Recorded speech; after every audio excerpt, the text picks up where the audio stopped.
Hello students. हम लोगों ने कल की क्लास में सामाजिक विज्ञान में तर्क, तर्क का अर्थ, तर्क की विधियां आदि पढ़ी थी।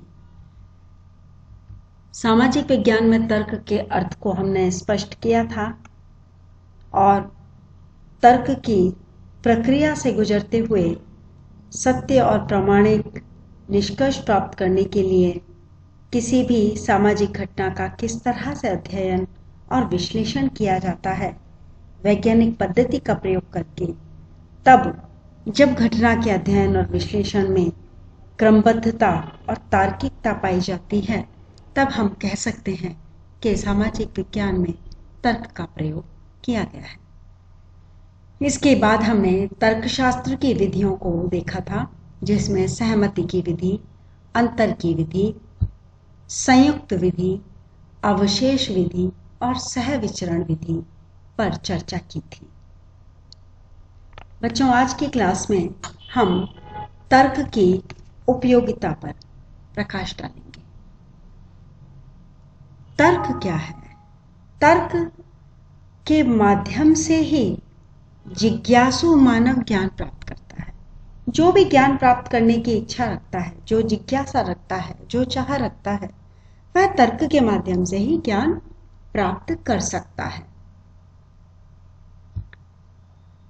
तर्क को विभिन्न घटनाओं के कार्य कारण की खोज से संबंधित किया जा सकता है। तर्क द्वारा नए से नए ज्ञान की ओर निरंतर अग्रसित हुआ जा सकता है, बढ़ा जा सकता है और समस्याओं के समाधानों का पता लगाकर समाज कल्याण का कार्य किया जा सकता है।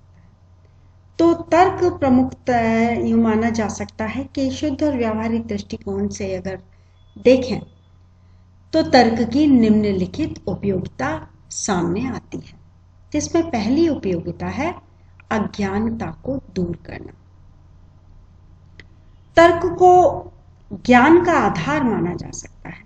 जैसे कहते हैं हम भारतीय संस्कृति में सा विद्या या विमुक्त, यानी कि ज्ञान को दूर करके, अज्ञान को दूर करके ज्ञान की ओर प्रवृत्त किया जा सकता है। जैसा कि हमारी भारतीय संस्कृति का आदर्श है कि अंधकार से प्रकाश की ओर जाना, तमसो मा ज्योतिर्गमय आप बोलते हैं। अज्ञानता क्योंकि समस्याओं को जन्म देती है, इससे बहुत सारी भ्रांतियां पैदा होती हैं, अंधविश्वास या खराब प्रवृत्तियां उत्पन्न करती हैं। तो अगर इनका निराकरण करना है तो इसके लिए तर्क ही एक सबसे अधिक सुगम तरीका हो सकता है। खास तौर से भारत जैसे कल्याणकारी देश में, धर्मनिरपेक्ष और साम्यवादी देश में जितनी भी समस्याएं आती हैं, जैसे सांप्रदायिकता की समस्या है, भाषावाद की समस्या है, जाति वाद की समस्या है, या अस्पृश्यता की समस्या है, प्रांतीयता की समस्या है, आदि जितनी भी ऐसी समस्याएं हैं,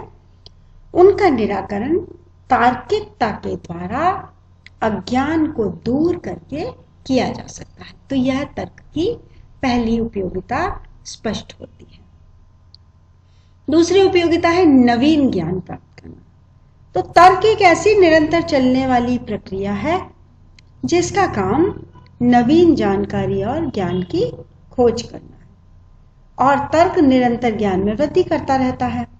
उसका उद्देश्य विद्यमान ज्ञान के आधार पर अनुसंधान की योजना बनाना, फिर आनुभाविक तथ्यों को एकत्रित करना, नवीन सिद्धांतों की स्थापना करना आदि हो सकता है। और ये मानव समाज की सुख सुविधाओं का विकास भी करता रहता है। इसके द्वारा नवीन ज्ञान की प्राप्ति के द्वारा अनेक सामाजिक, पारिवारिक, वैवाहिक, आर्थिक जैसे संपत्ति संबंधी कानून भी बने हैं, और तर्क ने ही नवीन ज्ञान के द्वारा मानव को और समाज को कई कुरीतियों से, अंधविश्वासों से, रूढ़ियों से मुक्त कराया है। तो ये कह सकते हैं कि मानव का दृष्टिकोण वैज्ञानिक बनाने में, नवीन ज्ञान को प्राप्त करने में तर्क की बहुत अधिक उपयोगिता है। फिर है सामाजिक समस्याओं के समाधान में उपयोग।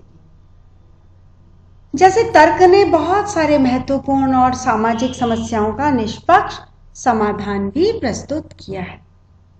आज जैसे समस्याएं हैं बहुत सारी, जैसे मादक द्रव्य व्यसन है जिसको हम ड्रग एडिक्शन के नाम से जानते हैं, है ना, और बाल अपराध है जो बच्चों के द्वारा किए जाने वाले अपराध हैं, जो किशोरावस्था में किए जाने वाले अपराध हैं, जैसे भगोड़ापन है, आवारापन है, चोरी है, या अन्य किसी गलत तरीके से कार्यों में लिप्त होना है, अनुशासनहीनता है, या फिर मद्यपान है, दहेज, बाल विवाह, भ्रष्टाचार, ऐसे बहुत सारी समस्याएं हैं जिनसे देश की प्रगति में बाधा आ रही है। आप बहुत सारी समस्याओं के बारे में अच्छी तरह से जानते हो। तो अगर इनका सही समाधान जानना है, अगर इन समस्याओं का सही निराकरण करने का तरीका जानना है, तो तर्क इसमें सबसे ज्यादा उपयोगी होता है, क्योंकि यह अन्वेषण वैज्ञानिक चरणों पे आयोजित होता है। यह इस सामाजिक समस्याओं का जो समाधान ढूंढा जाता है, वो उसकी जो खोज होती है, उसका जो अनुसंधान होता है, वह वैज्ञानिक तरीके से होता है और उसमें प्रामाणिकता और विश्वसनीयता अधिक मिलती है। तो इस वजह से समस्याओं की सूक्ष्म जांच संभव हो जाती है और यथार्थ जांच संभव हो जाती है, और उसके द्वारा ही सारी सत्य का खोज करके, सत्य का अन्वेषण करके गलत धारणाओं को और गलत विचारों को समाप्त करने में सहायता मिलती है। ठीक है, तो इस प्रकार ये कह सकते हैं कि सामाजिक समस्याओं के समाधान में यह उपयोगी होता है। फिर है कल्याण कार्यों में सहयोग। आप जानते हैं भारतवर्ष एक ऐसा समाजवाद की धारणा से संयुक्त हो गया है जिसमें सभी सामाजिक समूहों, सभी जातियों, सभी वर्गों को समान सुविधाएं प्राप्त होनी आवश्यक है। हमारे संविधान के अनुसार, हमारी योजनाओं के अनुसार, हमारी जो भी जनता के प्रति कमिटमेंट्स हैं, जनता के प्रति जो भी उनके अधिकार हैं, मौलिक अधिकार हैं, उनके अनुसार सभी को समान सुविधाएं दी जानी है।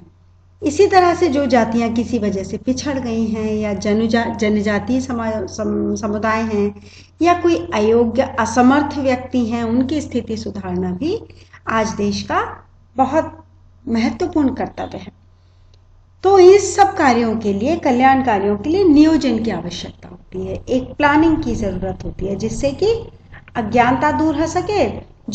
जो असमर्थ हैं या पिछड़े हुए हैं, या जिन्हें अभी तक ज्ञान नहीं है कि किस प्रकार से उन सुविधाओं का, उन कल्याणकारी कार्यों का उपयोग किया जा सकता है, उनको